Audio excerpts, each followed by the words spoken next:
Malin Faulkner, everyone. That was beautiful. Thank you so much. Thank you. Yes, did you ever know that you are my hero? We're rising up, aren't we, this morning? Happy Easter, happy spring. How many of you guys out there, and I so appreciate our lighting in this room so much. If you could be standing here and know just how brilliant it is to be flowed with lighting so much so, but I cannot see you at all. Thank you so much. It's like I'm talking to a dark room, and it's just, I gotta connect. Thank you so much. So, because I like to ask questions, and if I can't see your hand, I don't know where we're going here. So, how many of you, how many of you got to play with Easter eggs this morning? Yeah, some of you did. That's awesome. That's so incredibly awesome. Well, I wanted to let you know that I decided to wear my Easter egg this morning. So that's what this is all about. This is my Easter egg.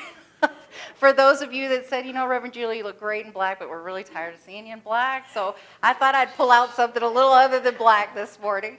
I'm coming out. I'm rising up. That's what it's all about. So I'd like to start with something funny this morning, as if I hadn't already, huh? But I'm gonna share a little funny story with you, and then I'm gonna go with it. Okay? So a Sunday school teacher, and I'm not really sure where your background is, but I can only, I'm not even gonna try to guess which Sunday school teacher this is, but just go with me on the story, and maybe we'll figure it out. Sunday school teacher was asking her 6-year-olds about the meaning of Easter. Children, she says, do you know why we celebrate Easter? And a little girl raised her hand. Yes, Jenny, she says. Jenny said, is Easter when we put on costumes and we go trick-or-treating? And she said, no, Jenny, that's Halloween. Does anyone else know? And a boy yelled out, I know, it's when we set off fireworks. And she said, no, Johnny, that's Independence Day. Is there anybody else? And a shy little girl in the very back of the room said, Easter is when Jesus died. The teacher replied, that's right, Shauna. And what happened to Jesus that makes Easter so incredibly special? And she said, well, he died and he got buried. And every Easter he comes out, and if he sees his shadow, there's 6 more weeks of winter. So I had to share that story because that was pretty much the description and culmination of the Sunday school I had when I was a young girl. That's pretty much the impact it had on me because I spent most of it in the corner. And we can all imagine why that is so. So I just loved her answer. Yeah, just love it. So happy Easter, everybody. And we're here really to celebrate something really powerful and incredible and joyful that is taking place within each and every one of us right now. And that is the remembrance. That's the recognition. It's the resurrection of the divine, of the Christ self, of whatever it is that you feel so called to identify yourself with, but know that it is so much greater than what most of us individually can possibly conceive of. It's that rising up and knowing that that is within each and every one of us. Did you ever know that you are my hero? A few weeks ago, I mentioned Matthew McConaughey's acceptance speech when he won the Oscar, and he said that he was asked who his hero was, and he thought about it for a while. He didn't answer right away. And he said, my hero is me in 10 years. And I'd like to add to what I think my own take on what he meant by that is, he knew that in 10 years, he was going to have experiences that was going to allow him to greater identify the truth of his being and the divine self as it flows through each and every aspect of his life. And so did you ever know that you are my hero? Did you ever know that the divinity and the truth and the beauty of the Christ consciousness, the divine consciousness that's within you right now is your hero? It is what we are being drawn to and offered to and aspiring to draw out and be in every instant of our life and in every essence. So, I'm going to give you just a little bit of history. I'm sure you've heard it before, but Easter is a very ancient festival. It once was known as Easter, which is known as Easter, as we celebrate it, and it's when people celebrated fertility and growth of spring. Can everybody kind of feel that stirring of renewal, of coming out and birthing that which is new that we've kind of been in dormant of in our prayers and in our meditation and going within. It's now ready to spring forth and burst forth like all those beautiful flowers that's going on right now. Isn't that how you feel, kind of? Do you ever find yourself feeling like a flower that's just bursting forth to bloom? I mean, I know I do. Is anybody else out there? Who's blooming out there, huh? All right. So when back in long ancient traditions ago, when they celebrated this renewal and this idea of spring and fertility, they did it with eggs and bunnies. So that's kind of how that's survived over the many, many years. And of course, we're going to dive deep into the symbolism and the meaning of the process of that which a lot of people in this country are coming out to celebrate this morning, and that is Easter. Easter is a festival of triumph. It follows what is traditionally called the Holy Week, and this is taken from Emmett Fox's The Bible Unveiled. So this is Emmett Fox's take on this. The word holy in the context of our metaphysical study means whole and complete, not sanctimonious. It means physical health. It means freedom of soul, peace of mind, unity of life that is the will of God for all people. Easter signifies nothing less than this. For many people, Easter commemorates a marvelous event that happened 20 centuries ago. But they felt, and they feel now, that it has very little bearing on the present day, and thus the Bible, in one of its great moments, tends to lose its spiritual import. Easter is not a thing of the past. It is a grand and glorious awakening for us today and tomorrow and for all the days to come. And we're going to dive into that this morning and recognize and realize what Emmett Fox was talking about how it is a glorious awakening for today and for tomorrow and all of the days to come. Did you ever know that you were my hero? Did you ever know?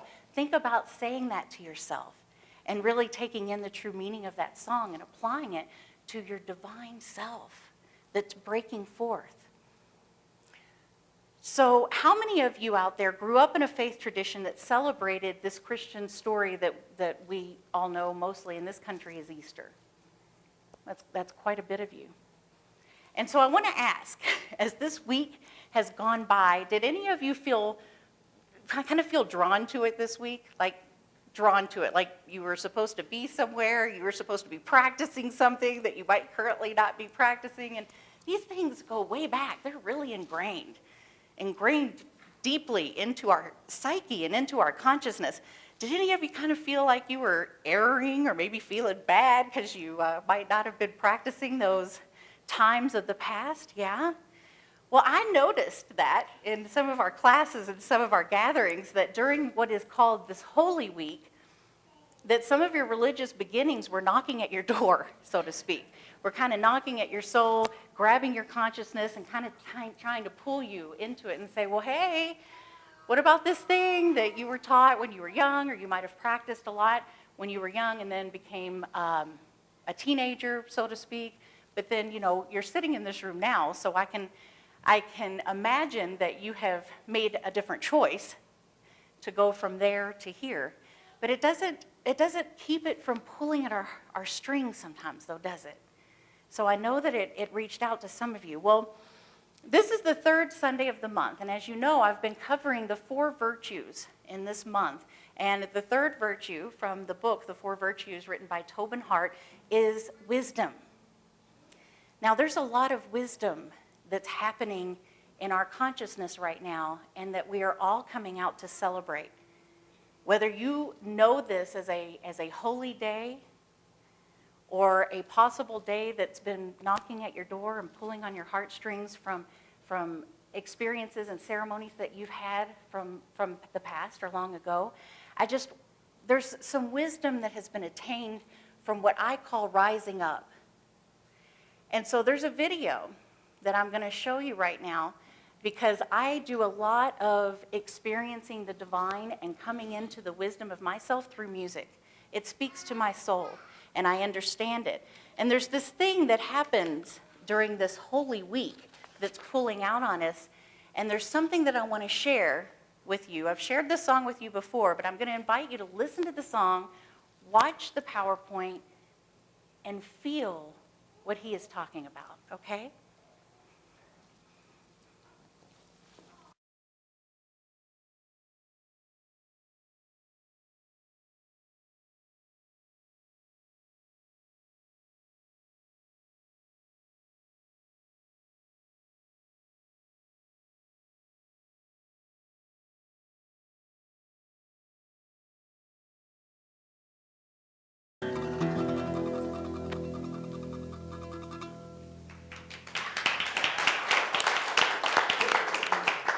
Absolutely.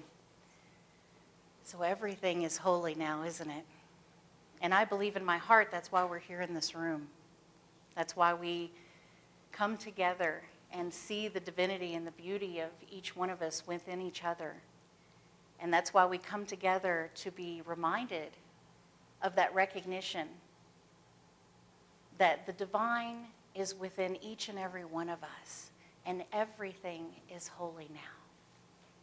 And that there isn't a particular week that really needs to have celebrated, but it's every moment of every day, of every single time we wake up and experience this new time of rising up in our life and in our world and in our experience. And so, to me, knowledge, which is the third virtue, wisdom, knowledge, in Tobin Hart's book, The Four Virtues, to me that's gathered a lot through what is taught and spoke of today, through the crucifixion, resurrection, and ascension. Crucifixion, resurrection, and ascension. How often has crucifixion, resurrection, and ascension occurred in each one of our lives? You know, Maya Angelou, who was our spiritual leader of the year this year for Science of Mind magazine, she's been quoted to say, I rise, and then I rise, and then I rise. Do you get it? It's the spiral that continually and consistently takes place in our lives. A lot of times, whether we're realizing it or not, but in order for the spiral to continue and to rise up, for the crucifixion, for the resurrection, and then the ascension to take place, we need to be aware of it. We're here to remember all of the different ways that we're allowed to remember it. Joseph Campbell says what has been basic to Easter, resurrection, is crucifixion. If you want resurrection, you must have crucifixion. Too many interpretations of the crucifixion has failed to emphasize that relationship and emphasized instead the calamity of the event. If you emphasize the calamity, you look for someone to blame. Well, that doesn't really feel like a spiral now, does it? Not much ascension going on in that vibrational level of blaming, right? Yet what if we saw it as an opportunity to gain wisdom? What if what it is that, and most of the time, let me tell you, we're crucifying ourselves.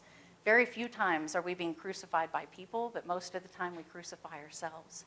But I tell you, every single time when I eventually come out of it and am awakened to the truth and the power and the knowledge of my divine being, there's a spiral and an ascension that takes place from that. Joseph Campbell goes on to say, thus the cross has dual sense. One of our going to the divine, the other of the coming of the divine to us. You see, there's an intersection that's constantly taking place that I think most people that honor the cross aren't even fully realizing. I think that most people that honor the cross see it and feel it as a one-directional type of experience, when really it's not. It is called the true crossing, when one of us is we're going to the divine, and then the other part, the divine is coming to us. So that's wisdom. And you know, maybe the process of wisdom involves looking from an inner place to one even further within. So imagine this. There's an inner chamber and an inner sanctuary within our knowing and our soul and our self, and yet there is another one as well. Because in this way of knowing, we get to see that wisdom is and and is of a process by which we come to know that limited thing we thought was our whole is not. Don't you find yourself constantly figuring that out? I know I do. You know, the bar, and I don't even want to say it's the bar because it's not a competition, but this idea of ascension, I continue as I invite myself to be more aware of the divine in everything. Everything is holy now. And having that reverence and treating everything with that care and having that love within my being, I find myself, oh my gosh, there's a whole other level that I didn't even know was there. So it's these two, you know. Maybe wisdom involves looking from an inner place to one even further within, and a way of knowing that what we thought was our whole being really wasn't. There's more there still, because the divine is infinite. The amount of love and wisdom and truth that can be expressed through us is infinite. There is absolutely no limitation to that whatsoever. You know, on the night before Good Friday in 1300, Dante wrote this: "Halfway through the journey we are living, I found myself deep in a dark forest, for I had lost all trace of the straight path." He was going through a crucifixion of his own. You know, and most of the time we don't even realize that we were lost until we're not lost anymore. Has everybody been there? Right? Yeah, absolutely.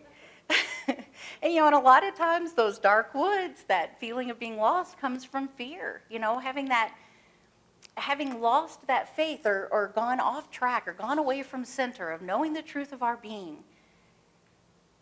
You know, would you rather be led by faith and pushed by faith, as so many I had discovered believed in when I was a child in those Sunday school classes and what it is that they were teaching, that everything that we must believe in our heart and do was out of fear? And that didn't resonate with me. I didn't vibrate at that level. I didn't understand that, because I had this feeling when I most of the time went outside that everything was holy. That there wasn't something that I needed to do or say or believe in order to be saved. Of course, I will admit and confess to you, I've been saved millions of times. I have been saved millions of times by coming into a greater awareness and acknowledgement of the truth of the divine that's within me, that then, just like Dante, gets me back on the clear path, where I didn't even know I was lost until I figured it out. Over and over and over again, crucifixion, resurrection, ascension. So, how many in here would like to be driven and make decisions and pushed by this idea of fear? Or wouldn't we like to be mostly inspired and pulled by our imagination and the truth of what we are? You know, by making behavior choices and decisions. We don't want to do that based on punitive damages, do we? And that's really what the teaching that I was born into kind of taught quite a bit. I was born Southern Baptist. There was a lot of punitive damage going on there. Whole lot. We couldn't even have dances. Yeah, exactly. I mean, right? So, you know, tell me that didn't vibrate with my level of being. Boy.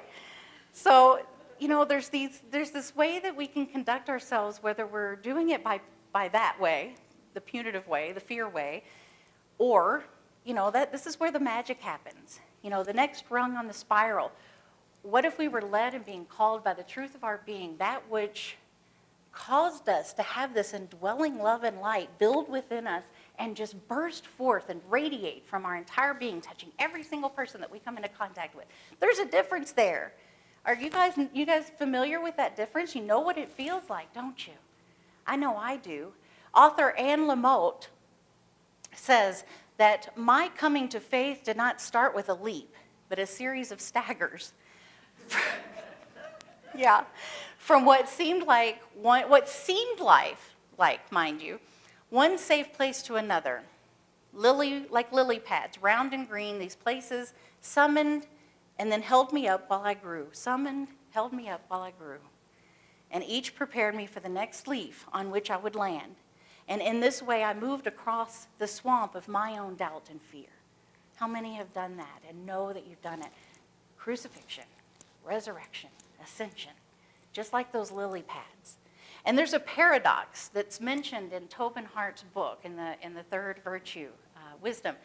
A Hungarian analyst, Robert Johnson, says, when the unstoppable bullet meets the impenetrable wall, so imagine that, an unstoppable bullet meets an unpenetratable, I can't even say that word, penetratable wall. Thank you. We find the religious experience. And this is a quote. I'd like to say we find the spiritual experience. It is precisely here that one will grow. So just imagine that. Metaphorically, symbolically. Conflict to paradox to revelation. This is the divine progression. Crucifixion, resurrection, ascension. This is the divine progression. And he goes on in his book, Tobin does, to tell the story of woe, as an author and someone who writes for a living. And he went through this period of dark time where he could not come into imagination. He could not be inspired to literally save his life. He had lost what felt like any connection to inspiration that he could ever find. And he had insomnia and he couldn't sleep and he was just tortured beyond belief, and this went on for months. And so he reached out to a mentor of his that he had known for a really long time, and he said that he was very knowledgeable, very studied. He was a professor at Harvard, and he says, you got to help me. Whatever you can tell me, whatever you can give me, whatever, just help me. And he said, I did not expect what he had to offer. He simply said, when you feel cloudy, tell yourself that you're clear. And Tobin thought, what? This is the big advice? Was he even listening to me? How could he possibly tell me this is my advice?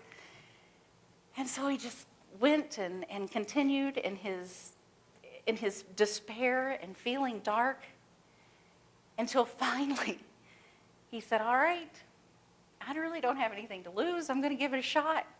So he told himself, I am clear. I am clear. And he said, sure enough, he felt a shift within him less than a minute later. And his clarity poured forth.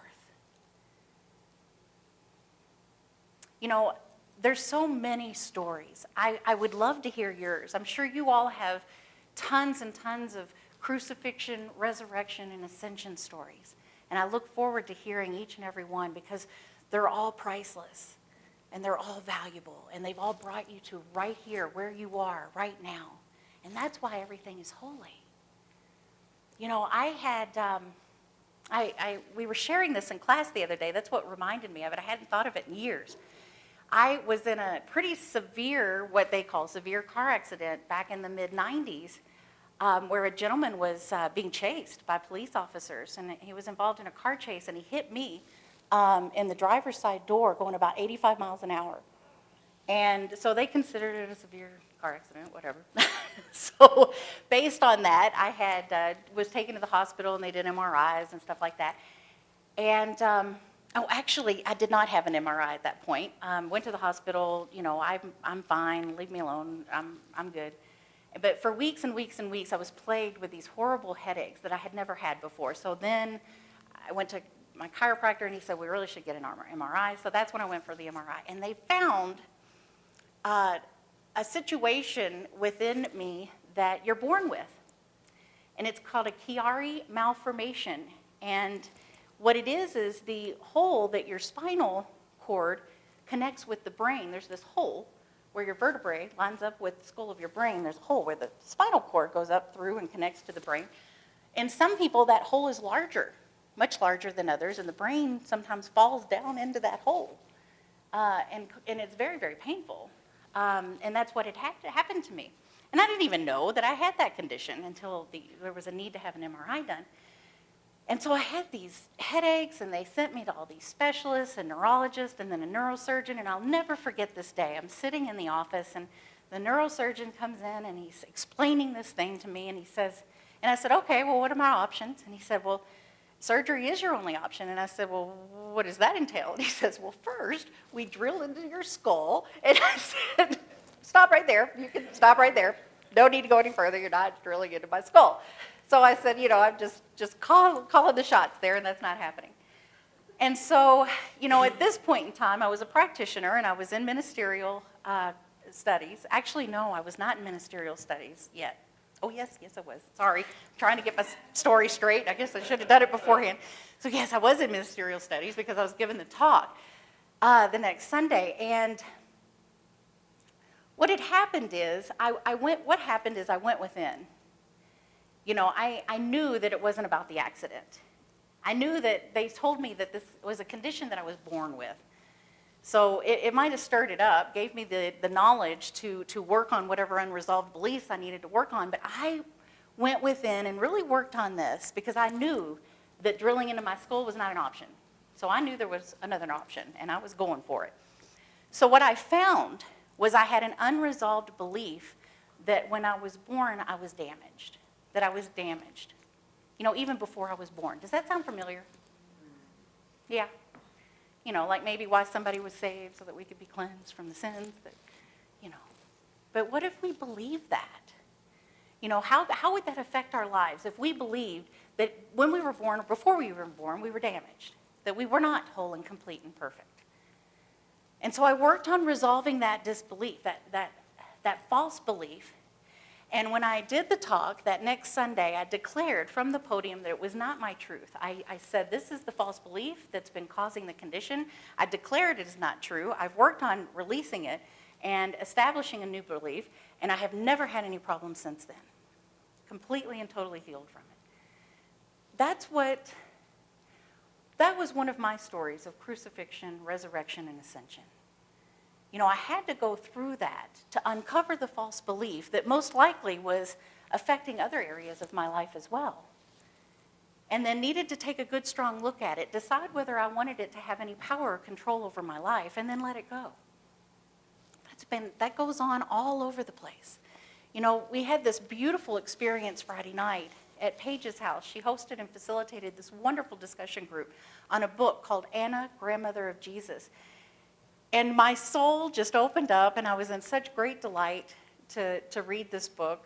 If you have not read it, I highly recommend it. It's really incredible.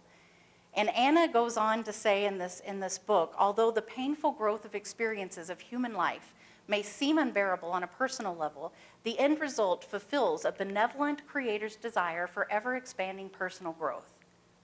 Wisdom, right? That's what I take from it. Wisdom. We are learning the ultimate purpose in life is to know itself as love.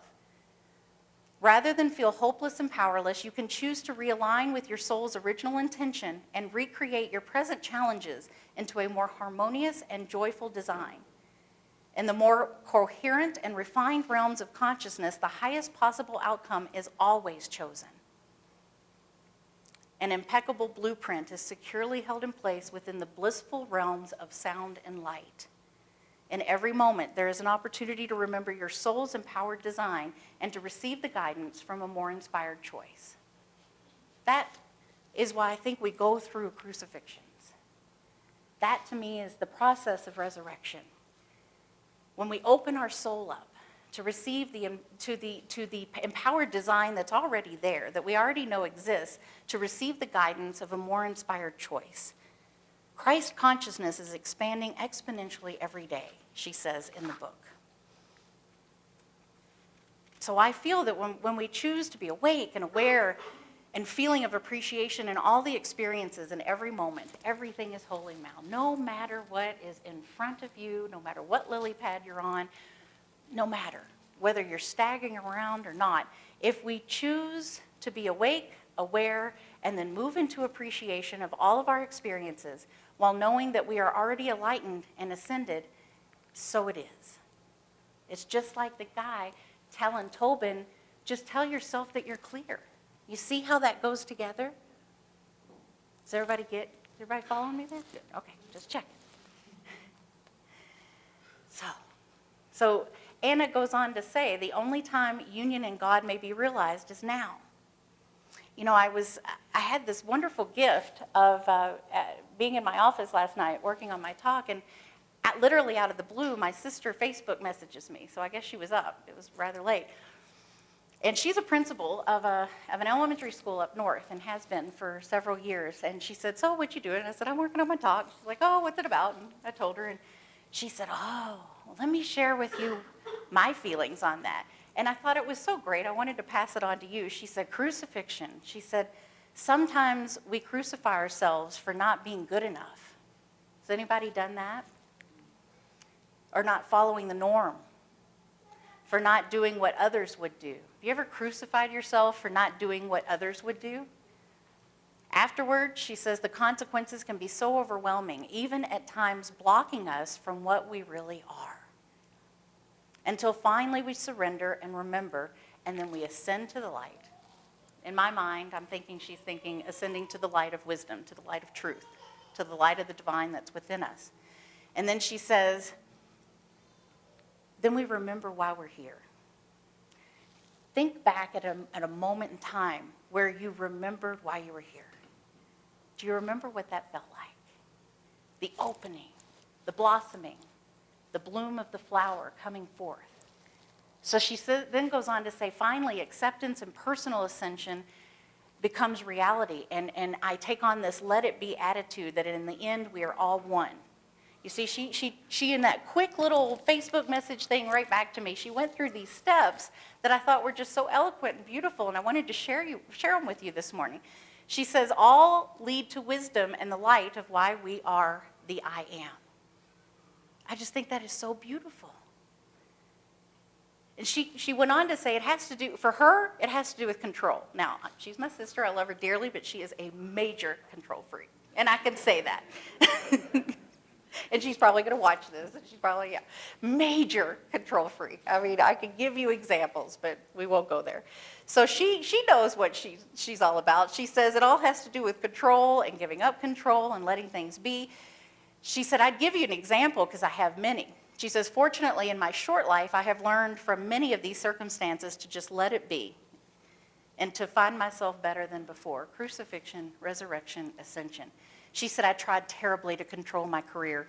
Once I realized that having things the way I wanted them was not my true path, I finally let it go and became a principal in an area that I would not have chosen, but obviously was needed.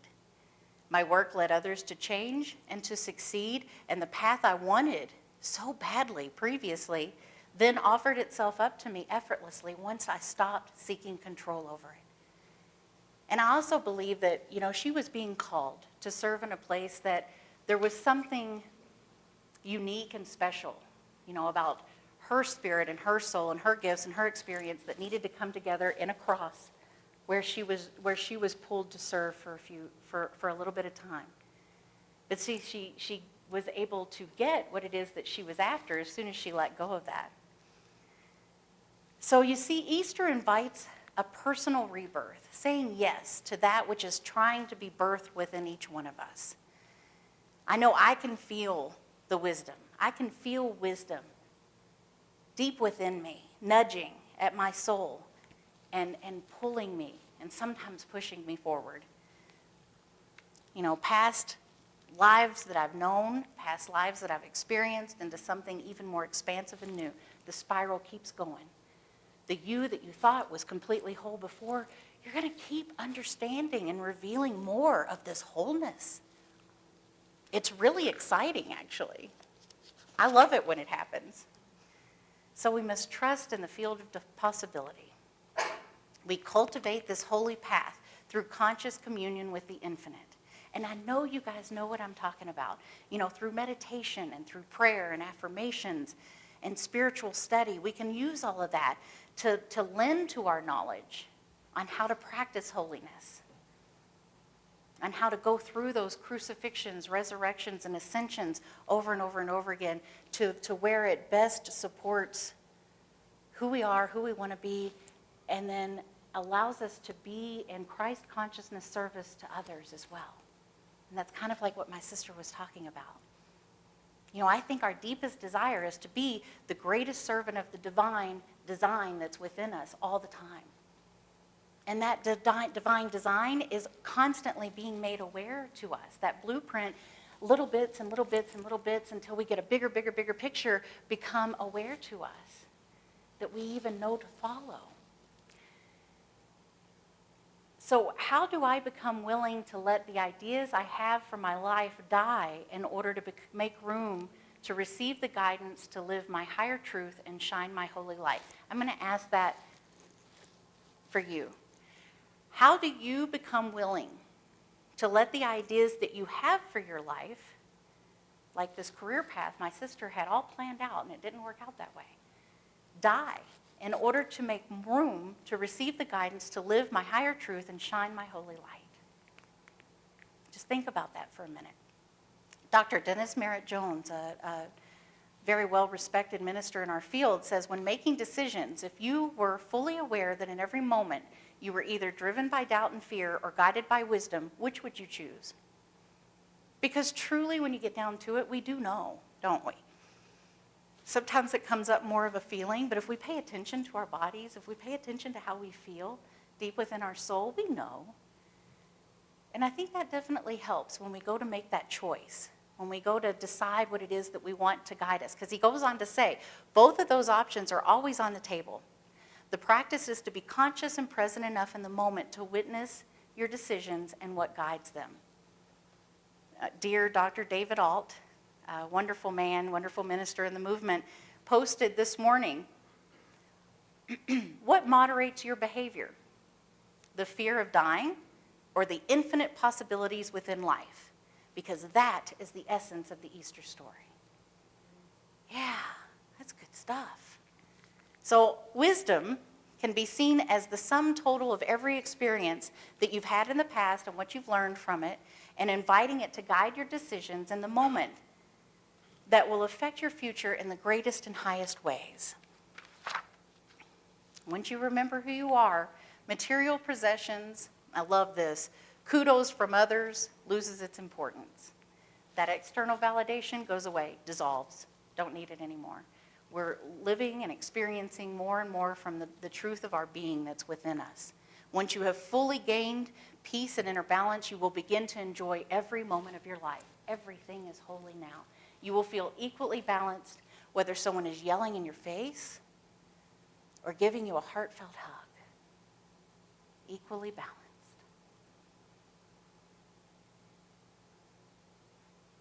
You will know who you are and appreciate the opportunity of each experience on earth. I'm going to close my talk this morning with a couple of quotes and readings. One is from Dr. Jean Houston, who was our keynote speaker from this year's leadership conference in Orlando. And this is what she has to say about resurrection. And she speaks, gosh, talk about ascension, she's up there. You know, I have to read what she says, what she writes many times to allow it to kind of penetrate my knowledge and my wisdom. So here we go. This is what she says about resurrection. Resurrection is essentially a remembrance of one's true nature and a waking up to this remembrance. Resurrection is the hearing of the message that unlocks our latent informational systems. Our deep evolutionary coding is evoked by this new awareness, and more of our internal systems are recruited for whole system transformation. Are you guys following me so far? I mean, this is heavy stuff. This is like, we're all recruited to come together, realize our oneness, and then go out and transform the world. Of course, I'm giving you my own little take on this. What then takes place is a change that accelerates exponentially to such a degree that it is not the same body, brain, psyche. In this form of resurrection, latent evolutionary systems have awakened to full manifestation.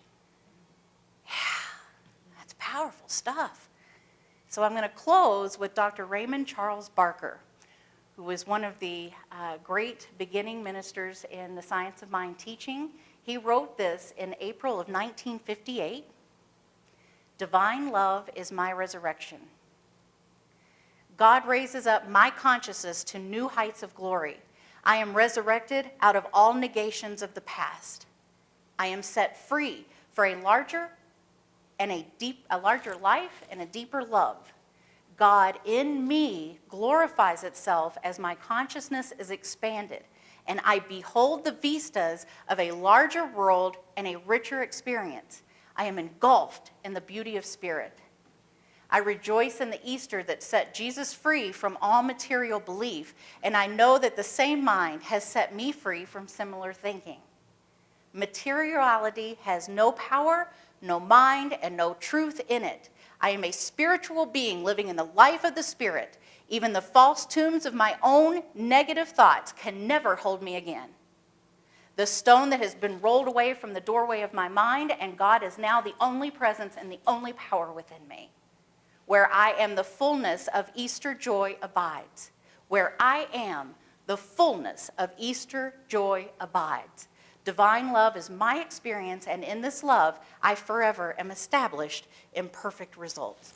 Join with me in prayer, knowing that there is a powerful divine love permeating each one of us right here and now, and any idea of false negative beliefs have died away. And we are therefore saved from this experience. We're saved from our old paradigms, our old patterns, our old false beliefs. We are saved as we go through the crucifixion of coming into awareness of what those are and releasing and letting them go in our life. And therefore we're resurrected into this new life, into this new awakening, into this new moment where everything is holy now. We recognize the wholeness that we all are one. And then we ascend, allowing this Christ consciousness, the divine consciousness that we behold and allow to take power and control over every one of our decisions, knowing that our behavior and our personality and our thoughts and our words are driven by love. And therefore it shines and radiates out from us, and it touches every single person we come in contact with, and therefore we are risen up into a whole brand new experience of oneness, glorifying the divine love and beauty of all there is. I am so incredibly grateful to know this right now, to celebrate it within my heart and soul, and to rejoice and sing it aloud with you. And with all of this, we give thanks, we allow it to be, and together we proclaim, and so it is.